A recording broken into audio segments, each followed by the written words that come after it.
Hey, Matt, Yo, what was the first song you learned on guitar? first song on guitar. Like real song, not like the music book, like Ode to Mary Joy. Had a Love.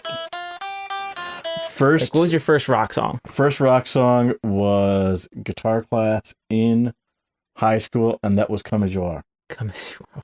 Did everyone in the class play the same like Nope. Come as you are at the same time? We were allowed to pick our own tunes, and so I picked that one. Okay. Although, actually, no, wait, it may have been Satisfaction. You know, Okay. bam, bam, da, da, da, da.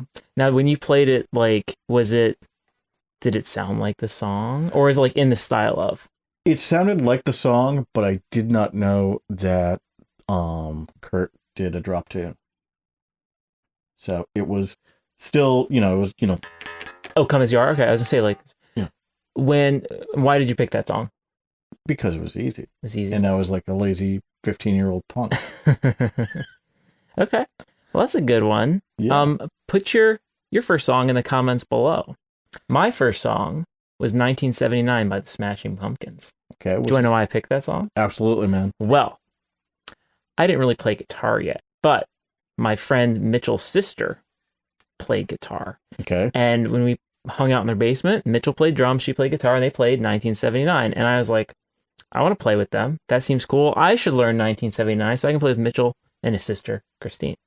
So I learned that song on guitar, and I did it okay. It was like hard for me because, when you're a noob, like you're learning like G, and you're like looking at your fretboard and you're like turning your guitar like this, and you're like, well, 1979 is like all like octaves, like, and I had a hard time conceptualizing like what that was because my fingers didn't like go that way. Plus I was playing like not the greatest guitar. So, segue, what was your first guitar? My first guitar or my first electric guitar? What was the first guitar you ever touched? Thing with strings and wood. Okay. The first guitar I ever touched was my dad's guitar. When I was a little kid, my dad played guitar, and the guitar I first touched was his old Gibson ES 125. So I feel like that's unfair. Like that's like too good of a guitar It to is. start to like F around on. Oh, I was not allowed to F around on that guitar. That was not for me to mess around with, to look at, to breathe near. Okay. I was definitely not allowed to play that guitar. Well, so, okay, what was the first guitar you could play? The first guitar I could play was an acoustic guitar from probably the late 60s or early 70s. I have no idea who made it. It was a really piece of trash acoustic guitar that my dad gave me because he's like, what do you want for your birthday? I want a guitar. So was the action like 2 inches off a fretboard? Undoubtedly. Did it never stay in tune? Or could never get to tune? My first guitar was a Victor Litz Special $99 Samick acoustic, and it not only could it not stay in tune, it never reached tune. So I would do various methods of tuning. Click here to see that video, and I'd like, yeah, I did it, and then be like, open E chord and be like, and it's like, all right, well, let me fix that. It's like, all right, now let me do it again. Okay, G chord, and it's just like never be in tune. Like it was just not right. But it did teach me a lot of things because it taught me to like stick with it.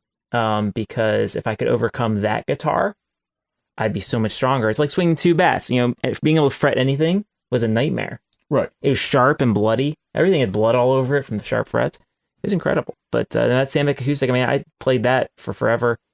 And then my first electric, and click the video here in the future to see that guitar. But Jackson Dinky JS20, again, Victor Litz Special, $99 used, hanging on the wall. I really wanted the G&L Rampage like Jerry Cantrell had, but they sold out of that one. Okay. But this one was super cheap, but played better. Again, we'll do a video on that one. But I convinced my father to purchase that for me when I was like, hey, I want to be in jazz band in school, and you have to have an electric to be in jazz band. So this sparkly red pointy headstock guitar that's made for shredders, clearly the guitar I need for jazz band. And he's like, all right, absolutely, sounds right to me. And then there we are. I don't know, but it taught me to appreciate like a good guitar. When I got this Gibson SG Special, it was like, holy cow, this is like what a guitar is supposed to feel like. And it just, I don't know, I feel like I appreciate that more by having the not good guitars starting off. And I don't know, like, again, if I mean, felt the same way. Well, here's the thing is, as a blues lawyer who is actually the son of a blues doctor, I was... you had no chance. I didn't stand a chance. When I was 16, my dad, he says, okay, what do you want for your birthday? And I said, well, what do I want, or what do I think I'm going to get? Because I was a smart ass then, and I still am. And he says, okay, what do you think? What do you want? I said, what do I want is an electric guitar. He goes, okay, what kind of guitar do you want? So once again, because I'm a smart ass, I said, what do I want? Or what do I think I'm going to get? What can I get? And he goes, what do you want? So I said, well, if I could have any electric guitar, and I, being a 16-year-old living in the age of Slash, I said, I want a Les Paul. So he said, I'll see what I can do for you. So next morning I come down, and there in the living room, there is a chainsaw case. Oh, man. And chainsaw case, it's not a chainsaw. It is the nickname for, it's the nickname for the protector case back in the day. I opened it up, and it was Les Paul Firebrand. I said, this is a real Les Paul. He's like, well, no, it's a garbage Les Paul. But when you're 16 and you got that, I still technically have it. I gave it to my younger sibling about 16 years ago when she turned 16, and I souped the hell out of it. I swapped out all the hardware, but I still have the original hardware. Oh, man. In case it becomes a collector's item, you can get it back. Here's the thing, is it always kind of wants to be a collector's item, but more importantly, if you're going to mod a guitar, keep the original parts in case you sell it or in case you want to change it back.